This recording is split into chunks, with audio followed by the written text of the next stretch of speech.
সাকিবের প্রসঙ্গে আবার ফিরে আসছি, যেহেতু সাকিবকে নিয়ে মিরাজের একটা মিরাজকে বলা হচ্ছে সাকিবের যোগ্য উত্তরসূরি হিসেবে তৈরি হচ্ছে।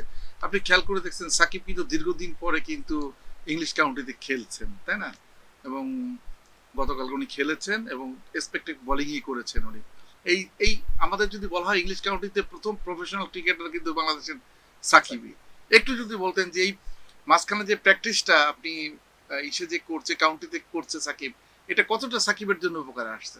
কন্ডিশন আলাদা, শামীম ভাই, ইন্ডিয়া আর ইংল্যান্ডের কন্ডিশন আলাদা, বাট একটা হলো যে যদি শুধু নিখাত ক্রিকেট প্রেমী হিসেবে দেখেন তাহলে আমাদের জন্য একটু নস্টালজিক ব্যাপারও, কারণ সাকিব যখন কাউন্টিতে খেলতে গেল 2010 সালে, তারপর 2011 সালে, তখন বাংলাদেশ ক্রিকেটের জন্য একটা বিশাল ব্যাপার ছিল সেটা। বাংলাদেশের একজন ক্রিকেটার কাউন্টি ক্রিকেটে খেলছেন।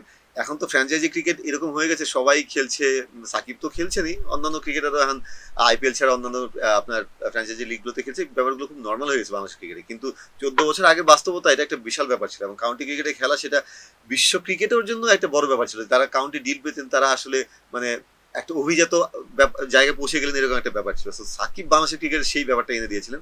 তো 13 বছর পর সাকিব আবার কাউন্টি চ্যাম্পিয়নশিপে খেলছেন, এটা বাংলাদেশ ক্রিকেটের জন্য একটা নস্টালজিক ব্যাপার।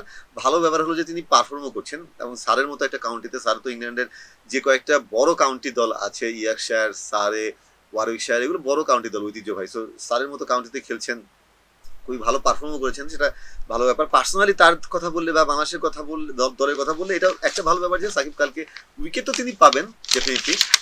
33 ওভার বোলিং করেছেন, প্রায় 34 ওভার। এটা তার বোলিংটার মানে অনুশীলনটা যেটা, সেটা খুব ভালো হয়েছে।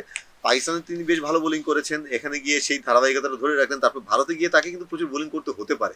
তো সেই প্র্যাকটিসটা হলো। মানে রিসেন্টলি তো সাকিবের বোলিংটা নিয়ে আমাদের একটু কনসার্ন ছিল যে তিনি লম্বা সময় বোলিং করছেন না, খুব ভালো বোলিং করতে পারছেন না, যেটা পাকিস্তানে সেই কনসার্নটা একটু দূর হয়েছে। ইন্ডিয়াতে প্রস্তুতি নিতে হবে যে সাকিব, মিরাজ, তাদেরকে লম্বা সময় বোলিং করতে হয়। ইভেন তাইজুলকেও খেলানো হতে পারে আপনার 3টা স্পিনার খেলালে। হয়তো ভারতে চেন্নাইয়ের উইকেট যদি সেরকম থাকে, তাহলে হয়তো 2 পেসার 3 স্পিনার নিয়ে বাংলাদেশ খেলবে।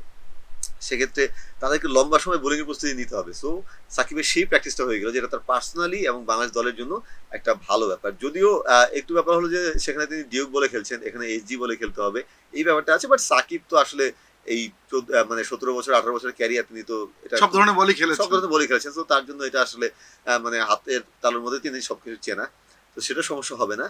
কন্ডিশনও মানে ইন্ডিয়া, তিনি সারা বিশ্বের সব জায়গায় খেলেছেন, তো কন্ডিশন মানে সমস্যা হবে না। আমি একটু চিন্তিত তার ওয়ার্কলোডটা নিয়ে। তিনি ক্যারিয়ারে যে পর্যায়ে আছেন, 37 বছরের বেশি বয়স, এখন 2টো টেস্ট মাত্র খেলে এসে আসলেন, তারপরে একটি 4 দিনের ম্যাচ খেলছেন, তারপরে আবার গিয়ে ভারতে গিয়ে আরো 2টো টেস্ট খেলতে হবে, ফিরে আপনার সাউথ আফ্রিকাতে 2টো টেস্ট, ট্রাভেলিং আছে। সো এই সময় তার বডিটা কিভাবে রেসপন্স করে, এটা একটু ব্যাপার। সেটা বাংলাদেশ দলের ফিজিও ট্রেনার যারা আছেন এবং সাকিব নিজে, ওই চনমনে থাকা, ফ্রেশ হয়ে থাকা, এই ব্যাপারটা নিশ্চিত করতে হবে, যাতে ভারতের সঙ্গে টেস্টে যখন তিনি নামবেন, তিনি চনমনে হয়ে নামতে পারেন।